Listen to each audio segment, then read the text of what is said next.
Hey guys, welcome back to the channel. I am so beyond excited to bring to you today an interview that I had the pleasure of doing with Howard Storm. For those of you who don't know, Howard Storm had a very in-depth near-death experience. In fact, his story was my gateway drug into near-death experiences. If I were to give you the top 5 things that have impacted my life, Howard Storm's story would be in my top 5. You'll understand why when you hear it. I did ask you guys to send in your questions, and I wasn't able to get to all of them because we just ended up having a great conversation. Howard Storm has written 4 books.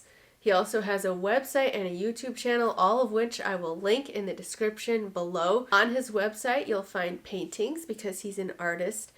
Some of his paintings are around subject matter from his near-death experience. So make sure that you check those out. Without further ado, here's my interview with Howard Storm. Thank you guys so much for watching.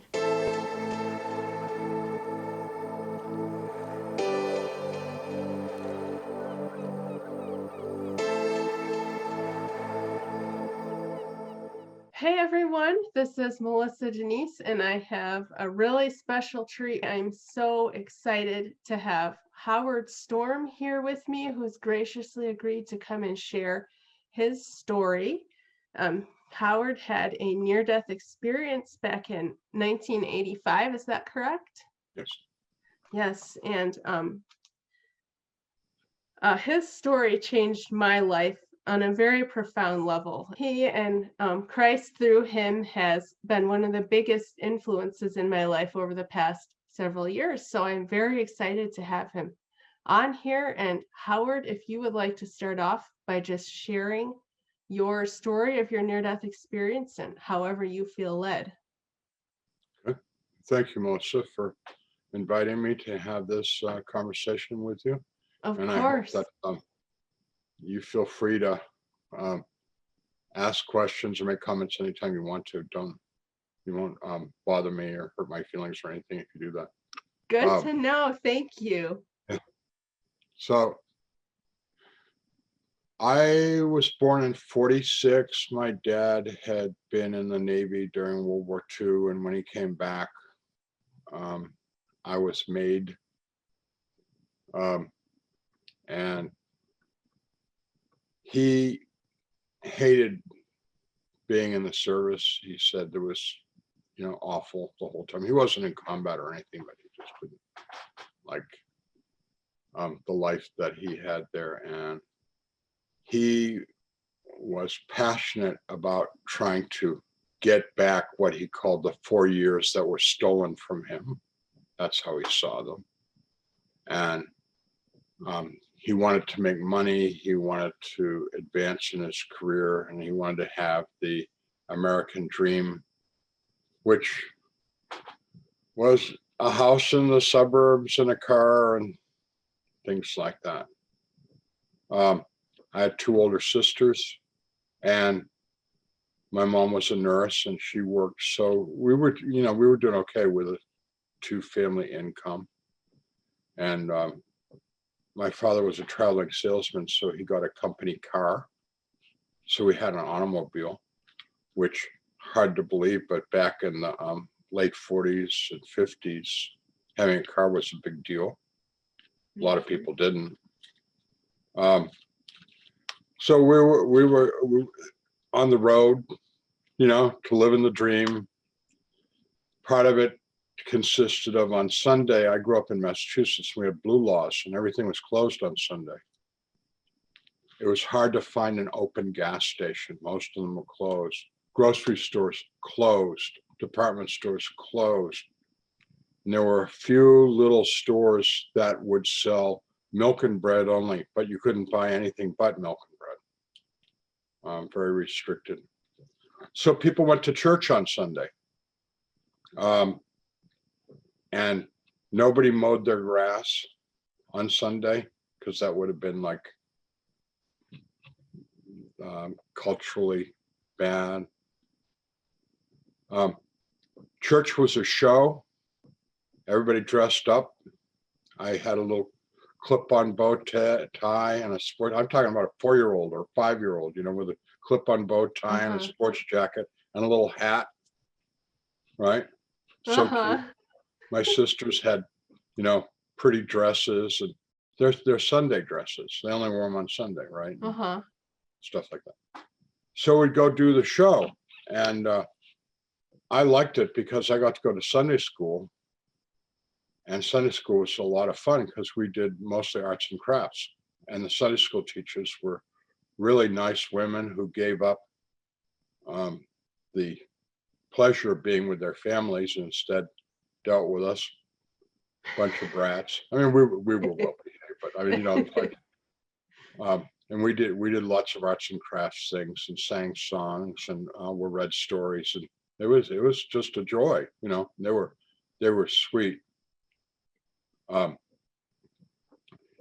know, there's an old saying that Christianity isn't taught, it's caught, you know, and they certainly gave us a lot of love and attention. So, I mean, I was into it. I mean, I was like a believer as a little boy. And I had my own bedroom up in the attic of the house, converted attic. And I used to have nightmares, and I would pray to Jesus, and he would chase the monsters away. And when I was 12 years old, I asked to be baptized, and I was baptized. I remember that, and that was meaningful to me. But by the time I became a young teenager, 14, 15, my dad and I weren't getting along at all. We were very, very antagonistic towards each other. And my sisters just stopped going to church because they thought it was like, they weren't in Sunday school anymore, and they found the regular church like really boring. And since they stopped going, and because I thought that it was all a big show, I mean, the church, real church part, not the Sunday, you know, I'd outgrown Sunday school. So the real church part was like boring. And I thought it was all a big bunch of hypocrisy anyways, because we just certainly, none of the things, all the nice stuff they talked about church, about being kind and loving and generous and blah, blah, blah. There was no evidence of any of that in my home. You know, I mean, in my home, there was no praying or Bible or anything like that. So I stopped going to church, and I became interested in philosophy on my own because I wasn't part of school. And then I was looking for answers, and ultimately found my way into Friedrich Nietzsche, and then into existentialism, and I became an atheist when I was 15 years old. And I was very wild. My sisters were even more wild. And my father didn't have a clue what was really going on. We were experts at deceit and guile and lying and sneaking around. We're really wild. And that was fun, you know, and the deception was fun. And my mom didn't want to know. My mom was very kind and loving, but she didn't want to know what was going on. She just wanted everything to be nice, you know. Yeah. So I got married when I was 18, had a kid,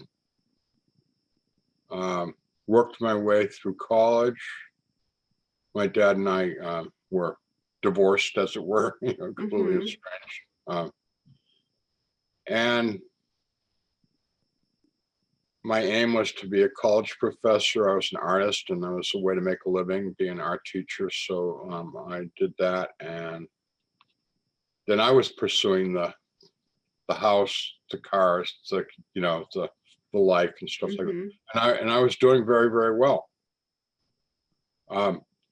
Drinking a lot. I was not an alcoholic, but I drank every day a lot. I mean, there's a distinction between being addicted to alcohol and just doing it because you can or you want to, Right. And I was the head of the art department at Northern Kentucky University. I had become a tenured full professor at the age of 26. I mean, I was successful. I had galleries showing my work, and I was selling a little bit and winning awards and blah, blah, blah. So I thought I was doing really well.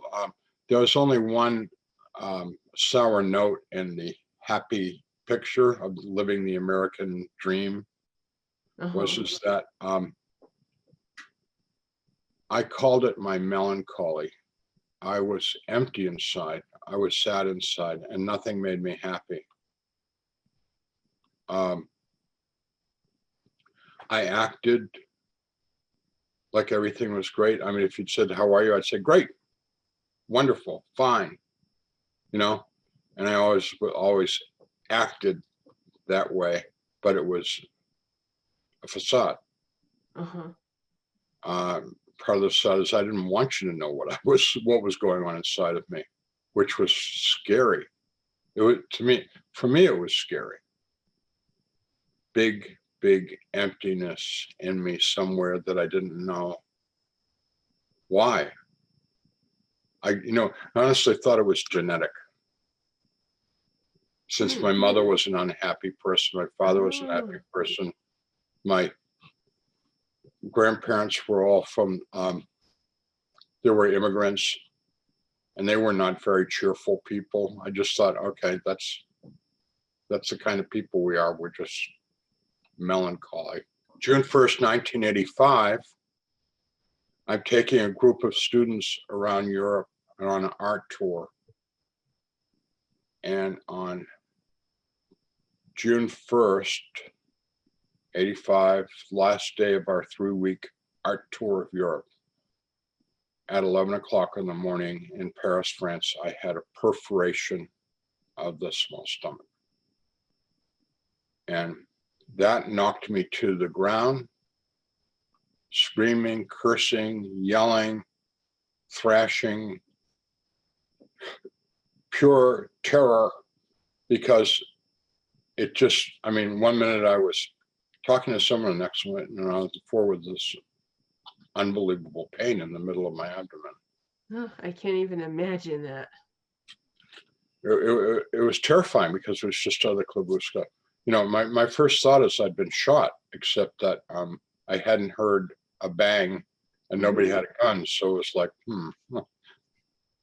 I actually was looking at the window to see if maybe to come in through the window, but the window wasn't broken. Anyways, my wife called the receptionist at the hotel we were in. He called an emergency service. The doctor came right away, got me off the floor, examined me, and he knew right away what was wrong with me. And he said I had a perforation of the small stomach. It's the duodenum, and then I had to have an operation immediately. And he said if I didn't have the surgery right away, I would die.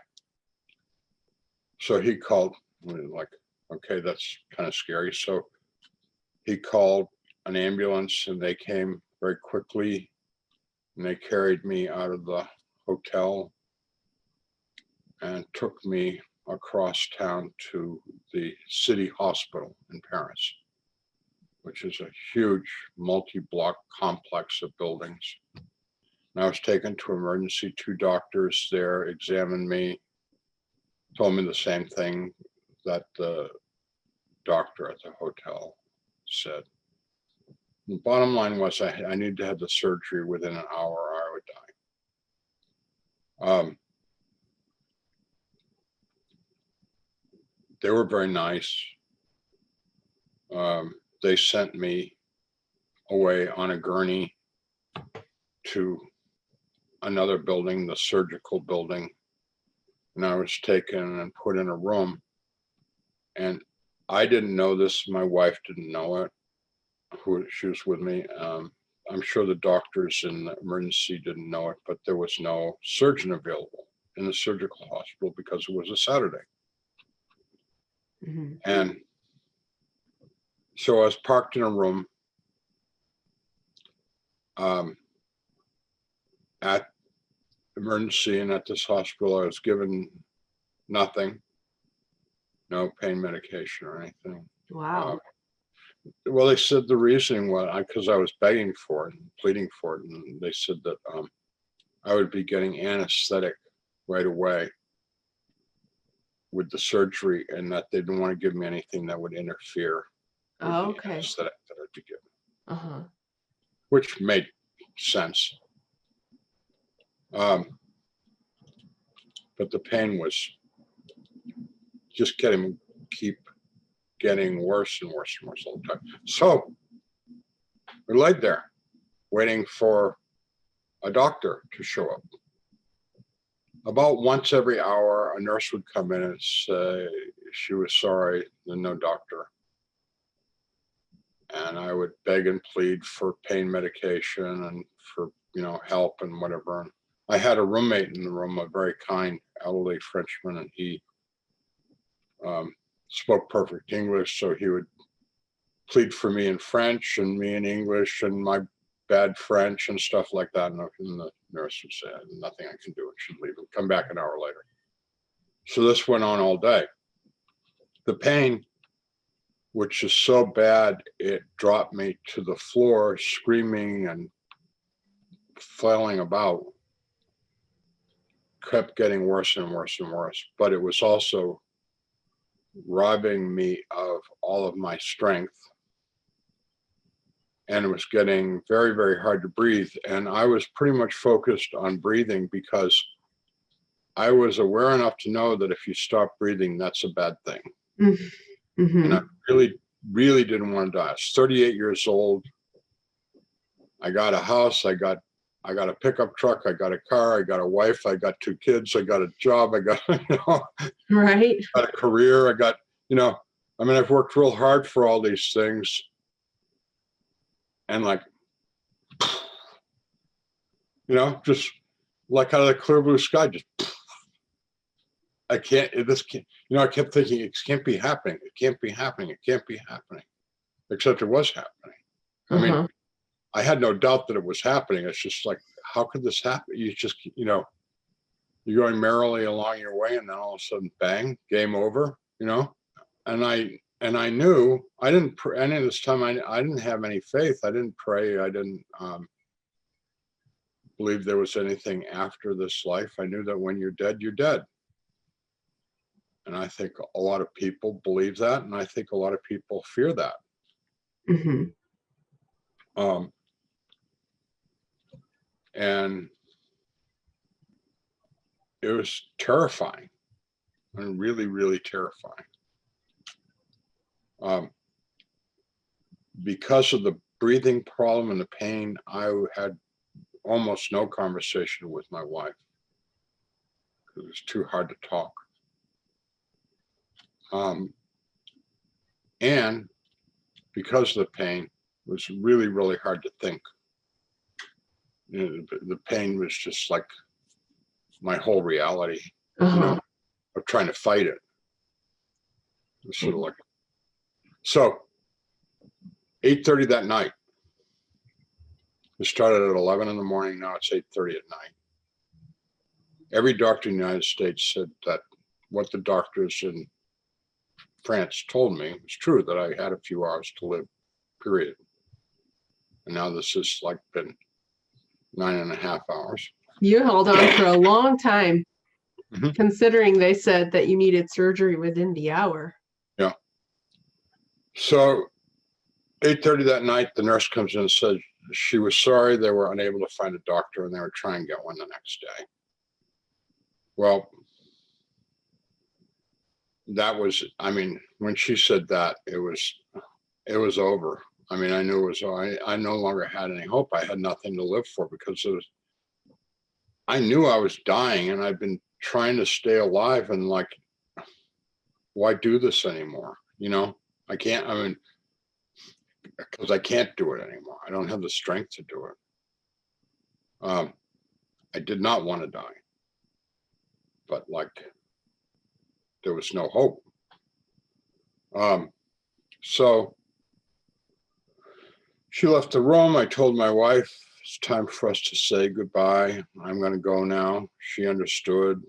I told my wife to tell my parents I loved them, tell my kids I love them, stuff like that. She kissed me and sat down in the chair next to the bed and wept. And I closed my eyes and stopped trying to stay alive. And I went unconscious right away because I stopped trying to breathe. And I don't know how long I was unconscious, of course. And I woke and I felt wonderful. And I was standing next to the bed. And I was so happy because I'd just gone from the worst situation. And now I was like better than I'd ever felt before, completely physical. And I'm like, wow. And I'm feeling myself all over. And it's like, wow, this is great. I'm all better. I don't know what happened, but like, this is wonderful. And so you did not realize at first that you had died? On the contrary, I thought I'm more alive than I've ever been. Uh-huh. There was one nasty thing that was very, very upsetting. And that when I looked at the bed that I had been in, there was somebody in my bed that looked very much like me. And I knew that that thing in the bed was just a piece of meat. And my wife was sitting next to it crying, and I'm standing there looking at this. And my wife was very, very upset. Uh-huh. And there's this big lump in my bed that I had nothing but contempt for. It made me angry because it's not me, because I'm here. Mm-hmm. I'm not there. I'm not that. I'm this. And that was very clear to me. That's not who I am. This is who I am. And it was very confusing and maddening and disturbing. And I can't explain. I couldn't understand or explain any of this. How can all this be? Except that I'm alive and I'm great. I'm feeling great. And I try to communicate with my wife and my French roommate, and neither of them responded to me at all, which actually made me very angry because there was no reason why they would ignore me, but they were. Of course, I didn't understand that they could neither see me nor hear me. Uh-huh. Then I heard people outside the room calling me in English, and they were saying, Howard, come now, hurry, let's go.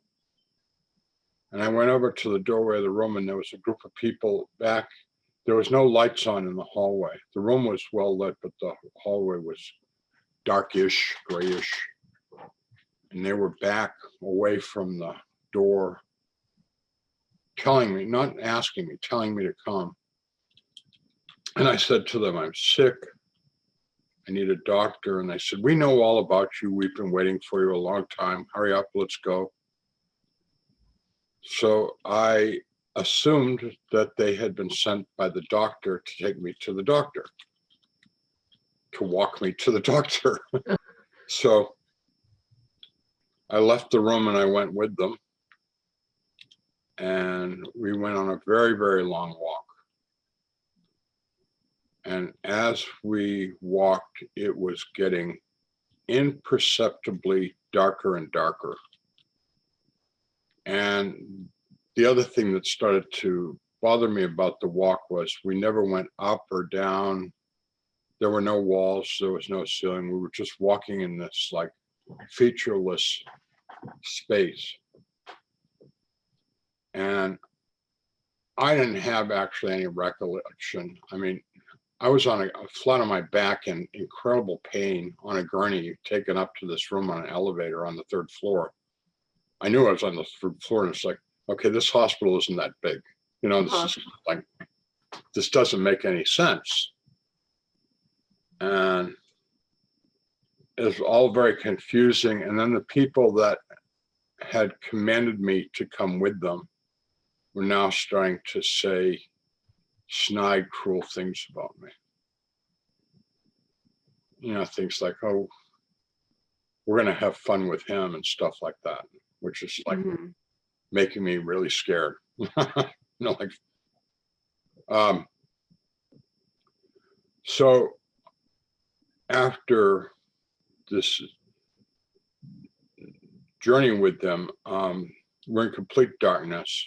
And I said, I'm not going any further with you. I'm going back. I don't want to be with you. I want to go back. Which, of course, I had no idea which way was back. But anyways, they said, no, you've got further to go. And they started to push and pull me, and I fought with them. And at first it was pushing, pulling, then it was hitting, kicking, shoving. And then it was scratching and biting, them scratching and biting me. And then it was them gouging and being invasive, getting into my body and ripping me. And there are a lot of them now. I don't know how many because it was dark, but lots and lots of them. And I couldn't respond to them anymore because of the pain and what they'd done, the things they'd done to me. So I was just lying on the floor of that place. My everything, my whole being hurt, but what hurt more was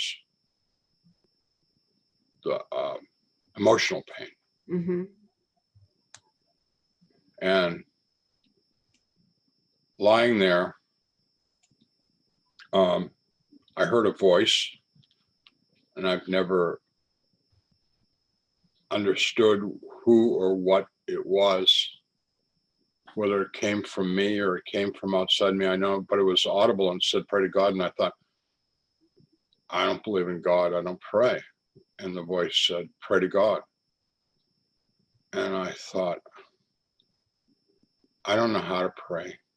I can't pray. And the voice said, pray to God. And I thought, when I was a boy and I went to Sunday school, they taught us prayers. And I'm trying to remember them, but I can't remember them. So I'm remembering like all the things that I'd memorized in school, like the Pledge of Allegiance and a bit of Shakespeare and stuff like that. Lincoln's Gettysburg Address, which I had to give in front of class one time, which I was very proud of. I could remember those things. And then finally I came upon like, the Lord is my shepherd. Wow. Yeah. Oh man. That's all. I mean, I couldn't remember the whole thing, just that line, you know, the Lord is my shepherd. And then I remembered our Father who art in heaven. I remembered that line. It's like, yeah, I got some prayers. So I said them. Not that I necessarily believed them, but, you know, his voice had told me to do that. So I was doing it. And the people around me were incredibly angry with me. And they said, there is no God, nobody can hear you, and we're going to do things much worse to you if you don't stop that immediately. They didn't say it those things that way, though. They were very, very vulgar, very obscene. As I said anything with God in it, which I was just making stuff up, I noticed that it kept driving them off, as if like just saying anything with God in it was so repellent to them that they had to get away from it. So they were retreating rapidly away from me into the darkness. And in a very short amount of time, I found myself alone in that place and got to think about my situation. Now, because of my lack of religious belief or understanding at the time, what I had occurred to was what occurred to me is that I had gone down the sewer pipe of the universe into the cesspool. I knew that the people that attacked me were just people. They weren't demons or anything. They were just people. Mm-hmm. And they had been people like me. And they had ended up in this place of hopelessness. And there's nothing there. I mean, there's no light, no trees, no birds, no rocks, no water, just this empty, dark place. And what they did was they dominated one another. You know, sort of like everybody was a potential victim and everyone was trying to assert their dominance over everybody else. So the complete lack of God or lack of love. Yeah. Using people. Yeah.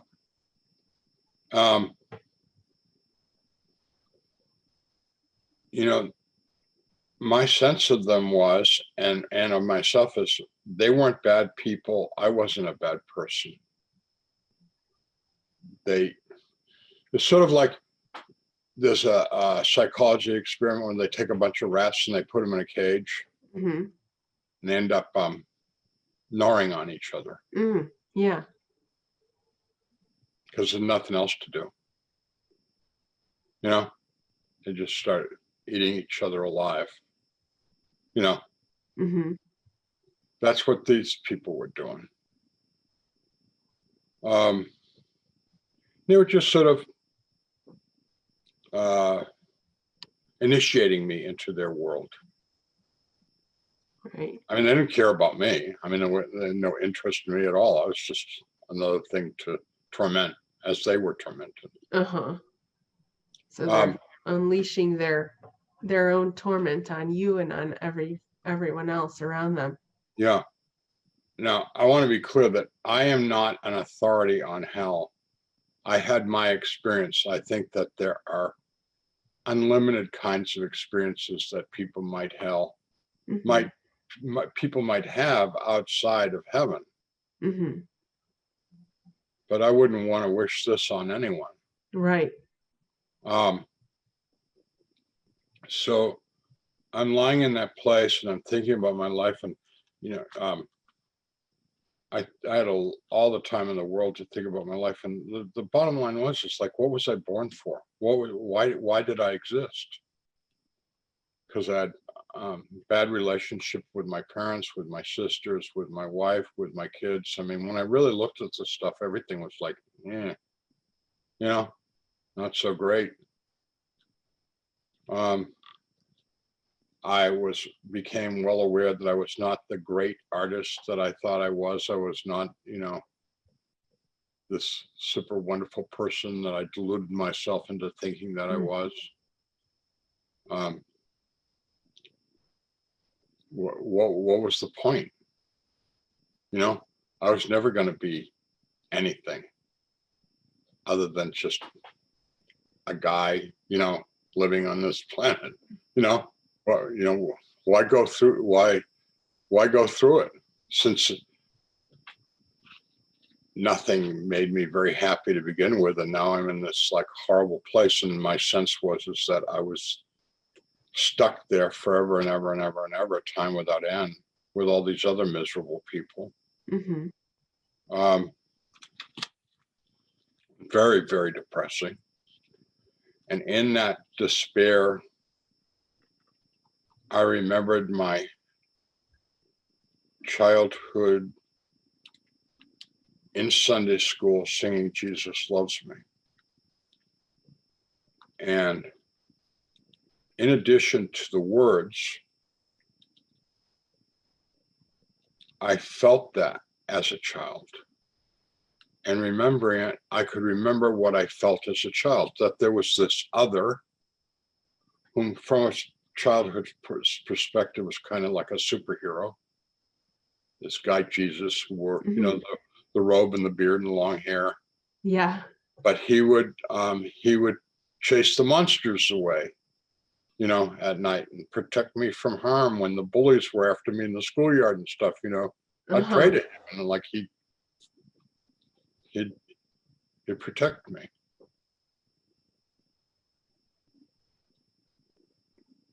And I wanted him back. But I didn't know if he was real or not real. When I was a kid, I thought he was real, and then I'd spent my adulthood thinking he wasn't real. Mm-hmm. But then I also knew this is it. I just knew this was my chance and my only chance, and I needed to take it. So I called out to him as powerful as I could, Jesus, please save me. And with that, a tiny light appeared in the darkness, and it got very bright, white light, brighter than the sun. And it was overwhelming because it was so bright. I wasn't afraid, but I didn't know if it was going to just consume me. It was so bright. Mm-hmm. But instead, it was wonderful and filled with love. So it wasn't really light. It was a radiance, but it wasn't light like we know it, because it didn't have the harmful effects of that bright light. Right. And just the opposite. And out of it emerged hands and arms, and he reached down and touched me. And when he touched me, I could see that I was all gore. And when he touched me, all that gore just went away, and I was intact. All the pain was gone, and he filled me with love that's indescribable. And what we know as love, what we experience in this world as love, doesn't even begin to compare to his love, his great love, which is so much greater. And his hands went behind my back, and he picked me up and held me close to him and put his arms around me and began to stroke my back gently, like a mother or father would do with their child. So I buried my face into his chest and cried like a baby. And I was happy beyond anything I'd ever known, just being held by him. That's why I was crying, because I was so happy. And then I realized we were traveling upward. I missed the takeoff, but we were just gently going up, and we were starting, and I could feel that we were going faster and faster and faster. And I felt embarrassed about burying my head in his chest and crying like a baby, and I mean, not very becoming to my new friend. And I turned my head to look at where we were going, and I saw what looked like a galaxy of stars, and quickly realized that they weren't stars, because they were all moving in different directions in this great galaxy of trillions and trillions and trillions of lights, beings of light. And I knew profoundly and clearly that God was in there, in that, and that this was heaven. And this, actually, what I thought was, this is God's house. That's what I call it, God's house. And so to this day, I always think of heaven as home, because it's where we belong, where we came from, and where we need to go back to. Right. And home is also where we're really loved and we're really known and we can really be ourselves, you know. And I thought to myself, he's made a terrible mistake. I'm a piece of garbage. I don't belong here. He should put me back.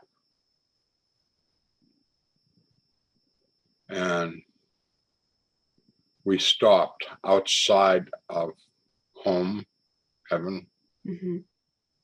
and he said, we don't make mistakes. You belong here. And I thought, how do you know I thought that? Because I didn't say it. I only thought it. And he said, I know everything you've ever thought. And I thought, that's not good. There's lots of things that I've thought that I don't want you to know that I've thought. And when I thought that, I started to think of all the kinds of things that I'd thought that I didn't want him to know that I'd thought. Mm-hmm. So, as an aside, bad idea to start doing an inventory of the things that you don't want to think about. Right. With They someone come that knows into your everything. mind. Yeah. Anyhow, he started laughing. And at first I didn't understand what he was laughing about. And then finally I figured it out, that he thought it was funny, me trying not to think about the things that I didn't want him to know that I was thinking about, you know. Would you say he has a sense of humor? He has a wonderful sense of humor. He's a really funny guy. But from my perspective, even more importantly, he thought I was funny. I mean, it doesn't matter that I think he's funny. The good thing is he thinks we're funny, you know. That's wonderful. And he really put me at ease, and we were just having this wonderful conversation. And he said that he had some friends he wanted me to meet. And he called out, and they came, and they were other, not as bright as he, not as luminous or radiant as he was, but they came and they stood in a half circle around us. And he's holding me, I'm holding on to him. And he said that they had recorded my life, they'd been with me all my life, and they wanted to show me my life. And I thought, oh, that'll be fun. I can be the center of attention here. You know, we're having this big, you know, party here, and I'm the featured guest. Great. So we started off, and my childhood was pretty fun. And then as we went into teenage years, things were not so good anymore. And they were also sharing with me the feelings and the consequences of interactions that I had with people. And I mean, I could see how much I hurt my mom.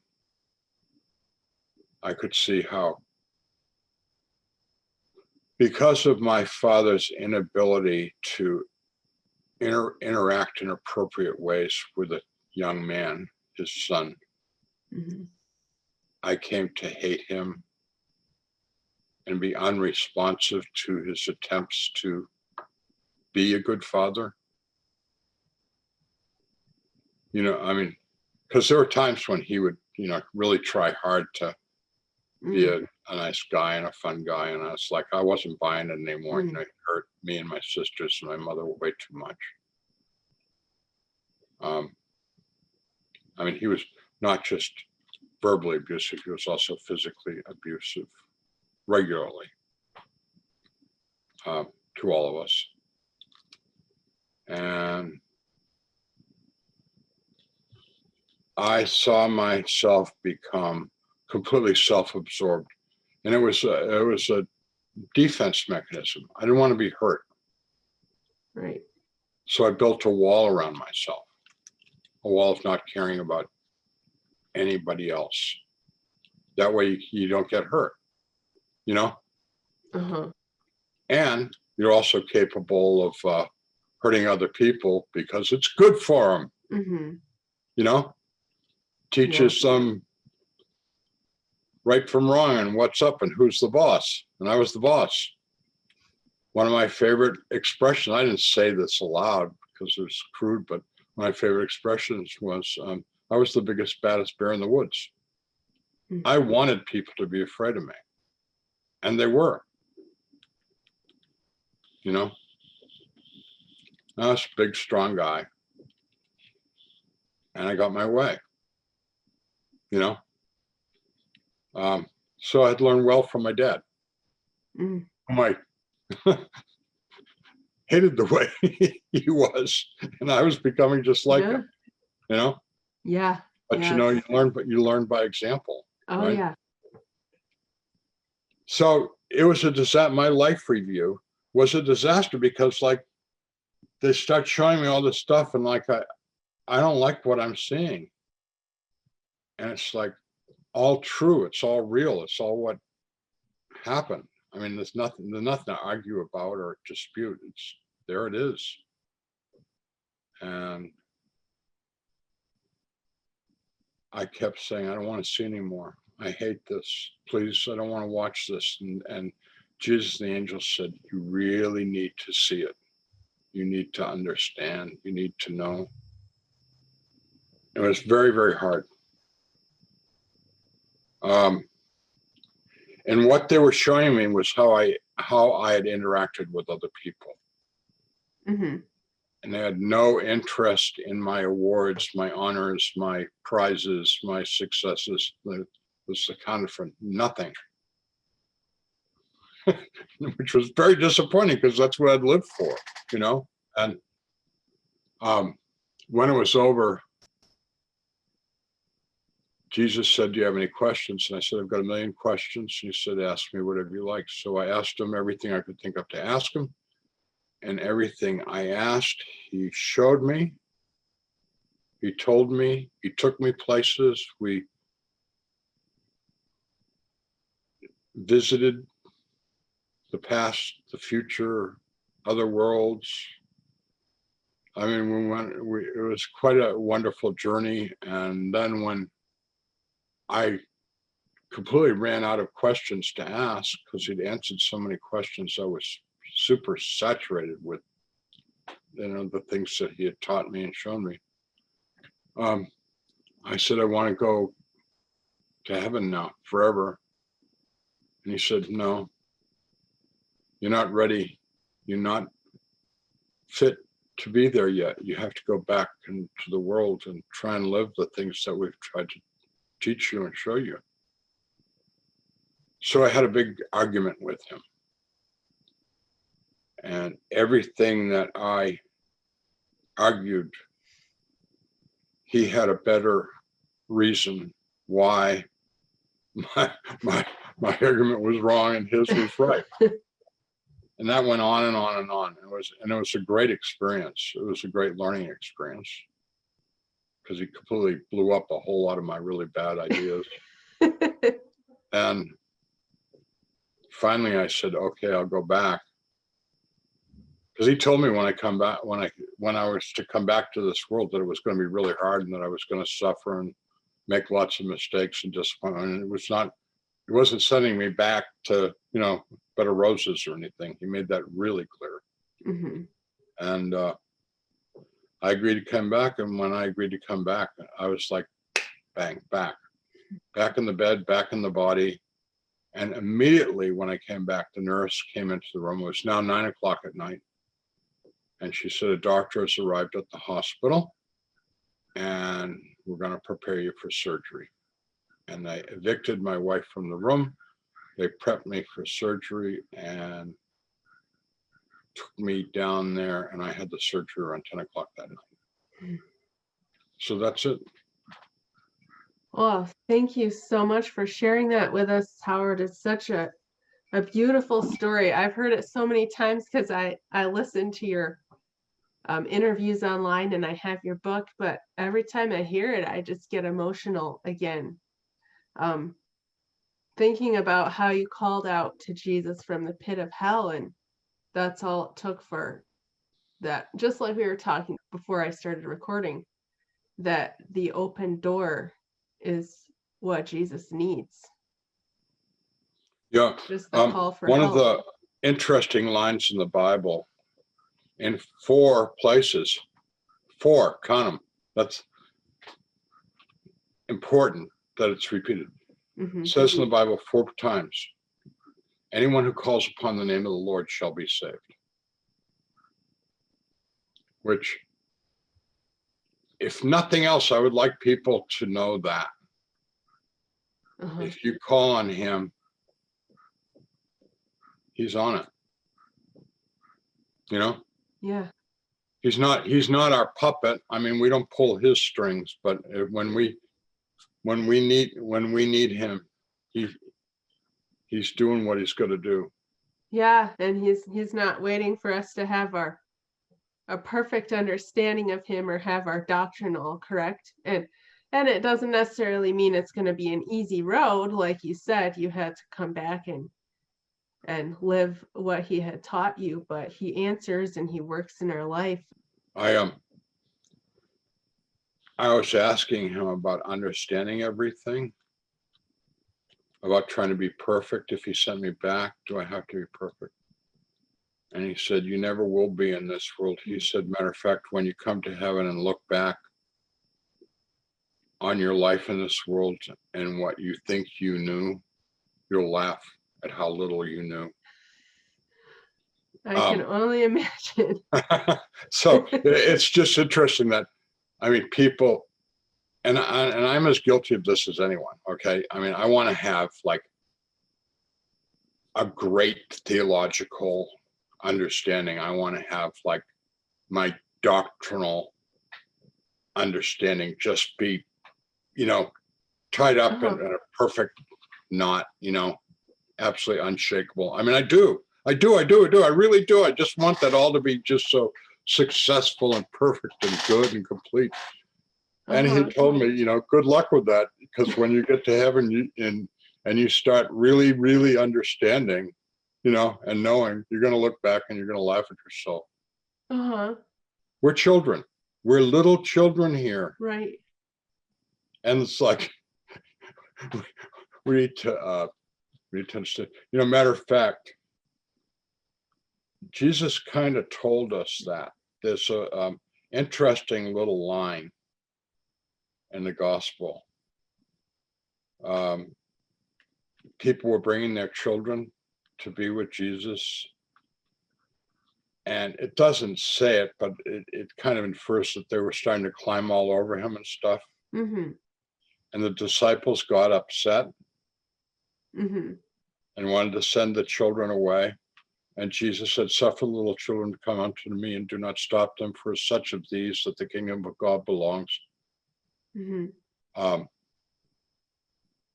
Such as these that the kingdom of God belongs. In other words, there's something.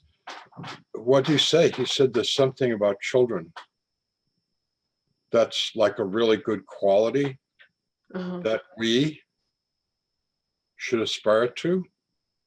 Well, I love kids. I've got 10 grandkids. They're the apple of my, I mean, the delight of my life, really, And I have my own kids, and I mean, I know something about kids. I was a teacher for 20 years, So what is it about children that makes them so beautiful and special in God's eye? Well, thinking about, because I mean, kids can be rotten. I mean, they can be naughty, they're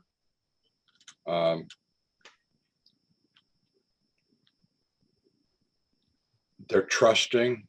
They give their love so willingly. I mean, you see a little boy or a little girl, and they just like give you all of their trust and all of their love, and they're ready. You say like, I mean, you can say anything to them, and they're like, yeah, I believe you. Let's do it. Like, you can say to a kid, let's grow wings and fly off the house. And they go, yeah, let's do it. And they definitely love unconditionally. You Yeah. can, Yeah. especially at a So, young age. yeah. So I think there's lots of good qualities in children that we need to aspire to. And I think one of them is joy and gratitude, Mm, which sometimes we lose too much of that in our lives. The wonder of the world. I mean, like watching a caterpillar. hmm. My wife, there's a toad that lives in our backyard. It's been here about 3 years now, and it's wintertime. So right now we're not seeing him, but in the outside of winter, he kind of hangs out. A very toady looking toad. My wife picks him up and pats him, and he clearly enjoys it. And they're friends. Personally, I have never picked him up. The first couple times she picked him up, he peed on her, which is a Oh, toad's that's so funny. defense.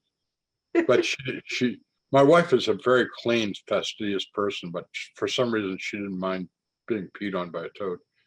I've never picked him up because I don't want to be peed on by a toad. But anyways, I mean, to watch my wife loving on this toad, she's even kissed him on the nose, Oh. which is like, seriously, you know, um, to watch the birds at the bird feeder, to Mm, look at the sun come up, to look at the sun go down. We have dogs, and to play with the dogs. I mean, to be childlike in this world. I think that's a quality that God wants of us, because this whole creation is God's beautiful, beautiful creation. And mhm, he wants us to live in it and enjoy it and investigate it and be a part of it. mhm. So I think that's another childlike quality. Yeah, that was so beautifully said. Thank you for sharing that. Um, I know we're coming up on an hour here. Do you have time for a couple questions, or do you Yeah, need to sure. get Yeah. going? Yeah.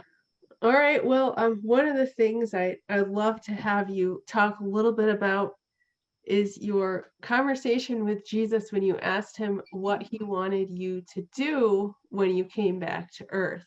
Yeah. And probably one of the most well-known quotes from your near-death experience. I actually have it here on my picture. You probably can't see it because of the lighting. But Love the person you're with. Yeah. yes, yes. I love that part of your story. Yeah. Well,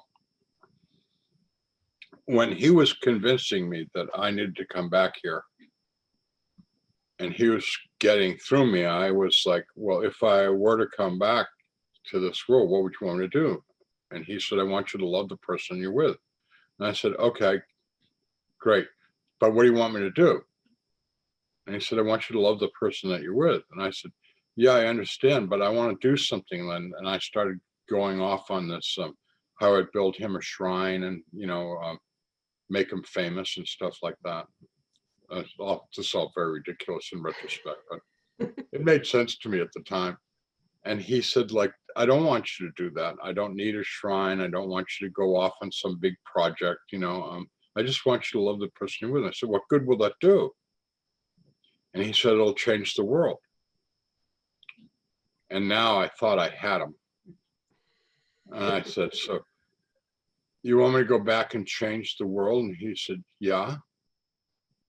And I said, well, there have been a lot of people that thought they were going to change the world, like Adolf Hitler and Genghis Khan and Joseph Stalin and Mao Zedong. And, they all turned out bad. I mean, they all started off thinking they were going to change the world for the better, and they all made it much, much worse. So I don't want to try and change the world. And he said, you're not the only one, there's millions. And I said, there's millions of people trying to love someone. And he said, yeah, there's millions of them. And I said, well, there's billions of people in the world, and I think having a few million isn't enough to change the world. And he said, well, there's billions and billions of angels too. And they're also trying to teach people to be more loving. And I said, well, you got millions of people, you got billions of angels, but you don't know what I said to Jesus. You don't know what it's like down there. People are not interested. They're mean. And he said, this is God's plan. And that shut me up because I didn't know. When someone who knows tells you it's God's plan, it's like, I don't know what to say. The big guy. That's how I think of God, the big guy. The boss. He's like,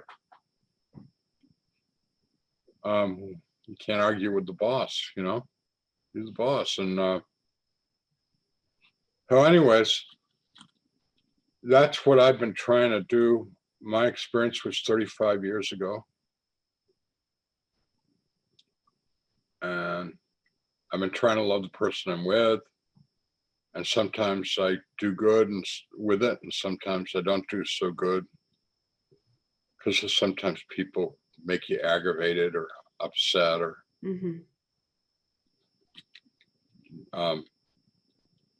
but we try. And I think the interesting thing is just that when you're really with really nice people, like most of the people that I've known in church have been really great people. There have been a few that have not been nice people, but most of them are nice. And they're easy to be loving with. But I've met people that have made it hard to be loving with.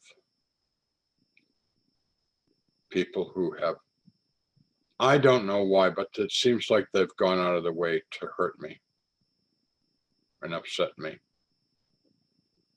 And trying to love them, that takes a lot of effort. Sometimes I've dealt with my own feelings successfully and sometimes not so successfully. I'm talking about feelings of anger and wanting to be mean back to them and stuff like that. Instead of Jesus told us a crazy thing. This is crazy. Love your enemy. It's like, seriously? Are you kidding?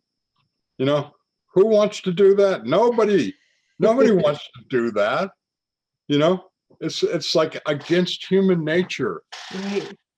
You should have said, smash your enemy, crush your enemy, annihilate your enemy. Yeah, and we're going like, yeah.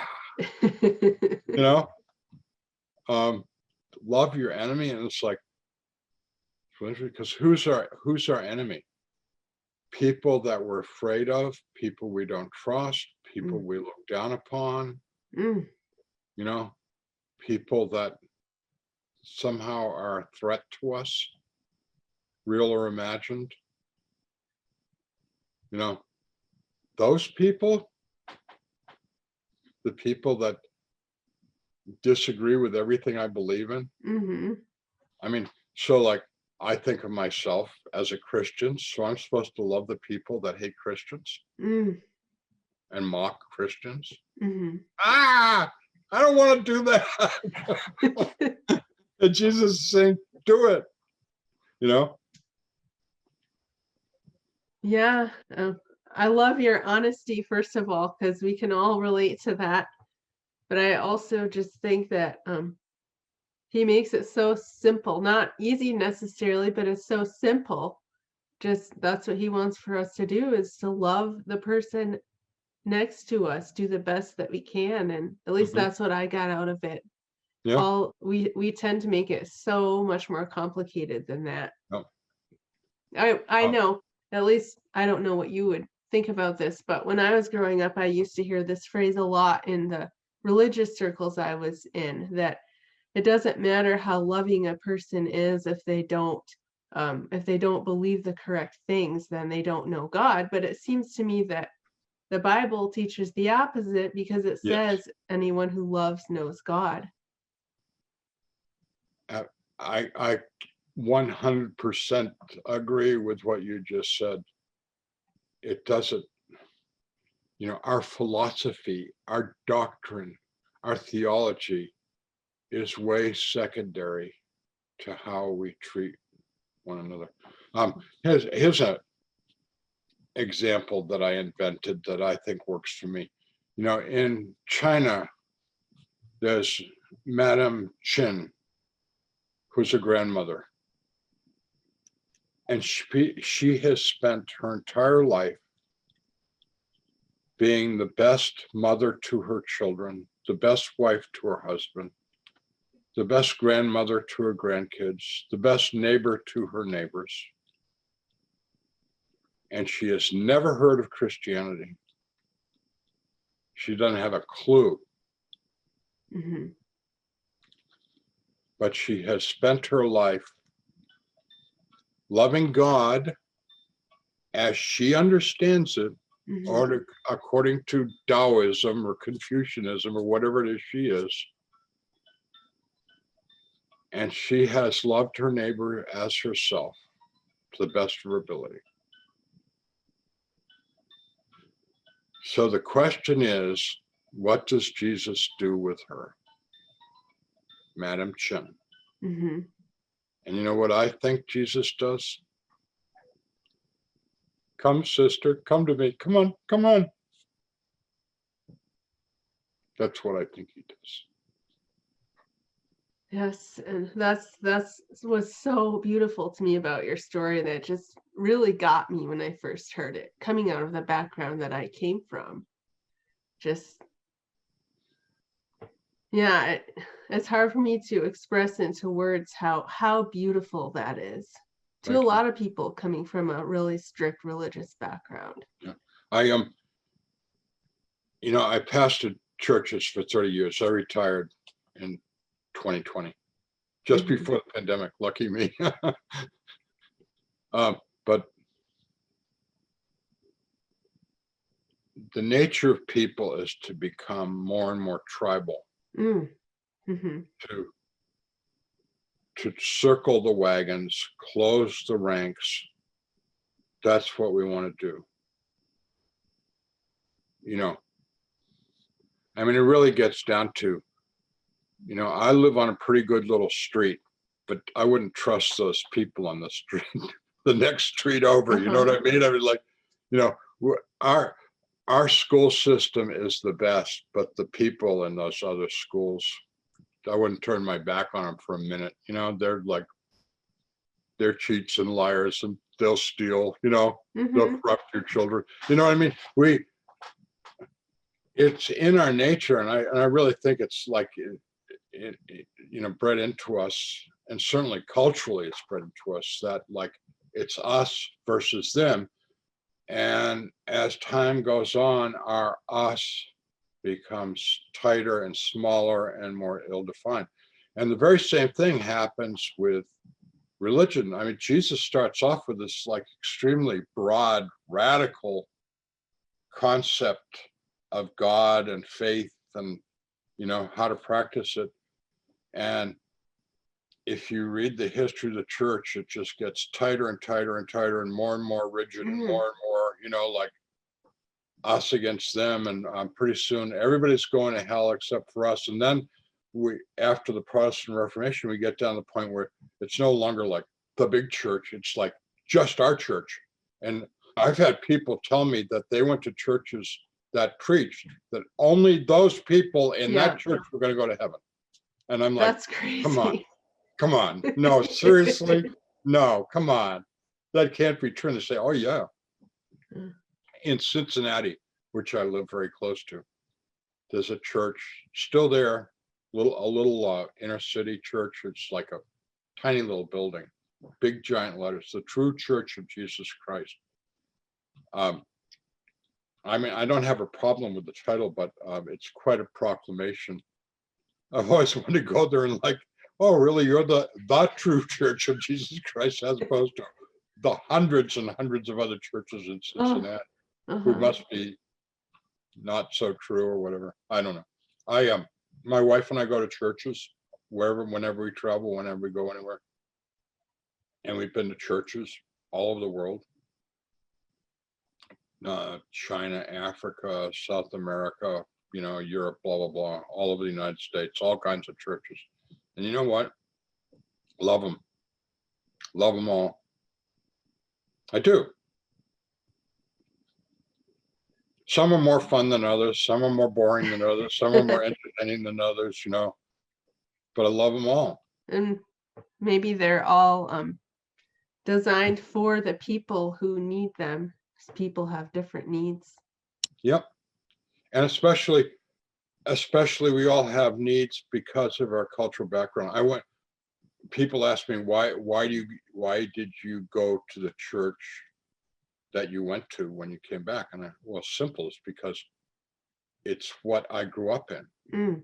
And it was like putting on my 20-year-old pair of shoes or my 30-year-old coat.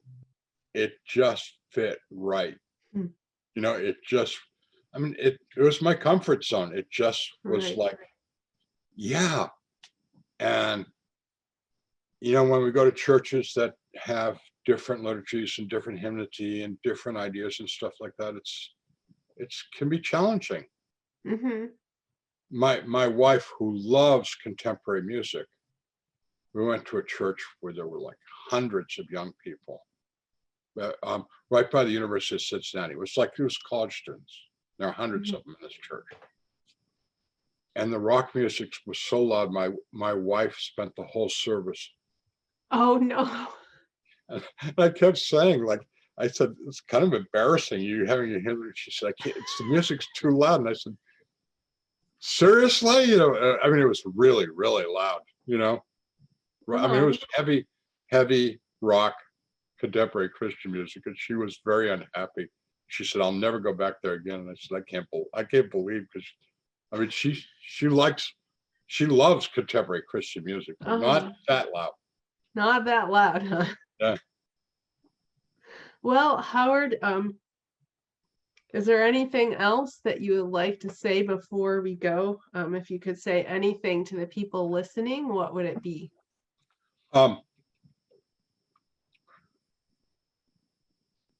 Sometimes people ask me, I would like to know Jesus. And I said, great, do it. Ask him. And I said, well, how do you do that? And I said, well, here's what I suggest. Go to a place that's your sacred place. Could be by a lake or by an ocean or by in a woods, or it could be in a church, or it could just be in your bed. Whatever is your holy place, where you feel really, really safe and comfortable and good. Mm-hmm. And tell God everything you can think of to tell him. Especially tell him all the bad stuff. Tell God all the rotten things you've done and all the good things you've done. And I said, you don't have to worry about it, because he already knows all that. He already knows everything you're going to tell him. He just wants to know that you are going to be honest with him enough to say it. Mm-hmm. It's the analogy I use is like when my wife says to me, I love you, she doesn't want to hear, mm-hmm. She didn't want to hear, I know. She wants, what she wants to hear? I love you too, dear. That's what she wants to hear. And guess what? That's what I give her. Uh-huh. And I know and you know what? That makes her happy. And vice versa. When I say to her, I love you, I want to hear. I want to hear I love you too, and I don't want to hear and nothing else. Right? Mm-hmm. God wants to hear honesty from us. So you tell God, you tell him what makes you happy, what makes you sad, what you want, what you don't want. Tell him, he knows it all. Just tell him. This is my life. This is who I am. This is what I struggle with. These are my hopes, my dreams, my fears, Tell him all. And when you're done telling God all your secrets, which aren't really secret from God, Mm-hmm. then sit there and say, now I want to know your love. And I'm just going to sit here and wait for that love. And one last suggestion, as you're waiting for that love, sometimes it's important to have something to focus on. So whatever would help you focus might be like a candle or a cross or the sun going down over the lake, or, in front of my computer screen that I'm looking at right now, I have my focal. My little Oh, focal that's guy. great. My little. This is he keeps me focused on what's important. Right now, it's interesting because the sun is shining on him, so he's very bright. I don't know, but anyways, and he points at me. And it's not accusatory pointing. I mean, it's like, go for it, do it. Uh-huh. So you keep your focus on wanting the love of God, and you sit there and wait for it. And I think you'll get that, as John Wesley, the founder of the Methodist Church, said, the strange warming of the heart. John Wesley's big conversion experience he described as strange warming of the heart. And you get that strange warming of the heart, and you'll know Jesus is real. Absolutely. Thank you so much for sharing that. A lot of people ask me how to connect with God and how to feel God's presence, and that was just absolutely great, that answer that you gave there. Thanks. So how can people learn more about you, Howard? I have a website, howardstorm.com. There's a contact there, and they can email. That comes to me through my email. And I've written 4 books. They're available. There's links on the website to those books. And I have been doing a YouTube series, and there's a link to that on the website as well, which is about Jesus. And I'll share all those links in my description as well. And also on your website, you have paintings that you've done, and you've done a couple of Jesus, which are absolutely beautiful. Might give people a visual as much as possible here of what you saw. All right. Well, thank you so much for doing this. You've been an absolute joy to talk to, and it means Melissa. the world to me that we've been able to have this conversation. Thank you, Melissa. Nice to meet you. God bless you. Thank you.